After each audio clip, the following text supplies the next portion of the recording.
હાલો, એલા તું સરપંચ ને ઓળખે છો? એલા ઓળખવાની ક્યાં વાત કરો છો? સરપંચ તો મારા નાનપણના ભાઈબંધ છે અને મેં ભણતાય હારી. એવું એમ? હા, તો તમારા સરપંચ કેવા છે? સરપંચ તો બહુ રૂડા રૂપાળા છે. અરે હોપારા, હું રૂપનું નથી પૂછતો, એનું ઘર કેવું છે?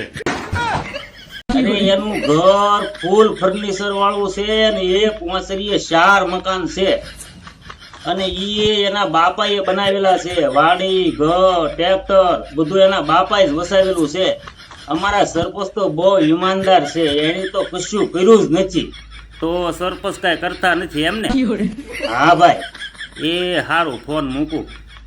અરે પણ તમારે કામ શું હતું એ તો કીધું નહીં. તમે શા માટે ફોન કર્યો હતો? કામમાં તો એના છોકરા જોડે મારી છોકરીના સંબંધની વાત કરવાની હતી, પણ હવે માંડી અરે વાળી. પણ શું કામ માંડી વાળ્યું? બહુ સારું ઠેકાણું છે ભાઈ. તે કીધું ને સરપંચે કાંઈ કર્યું જ નથી, બધું એના બાપાનું વસાવેલું છે. તો આવા આળસુના ઘરે કોણ દીકરી આપે?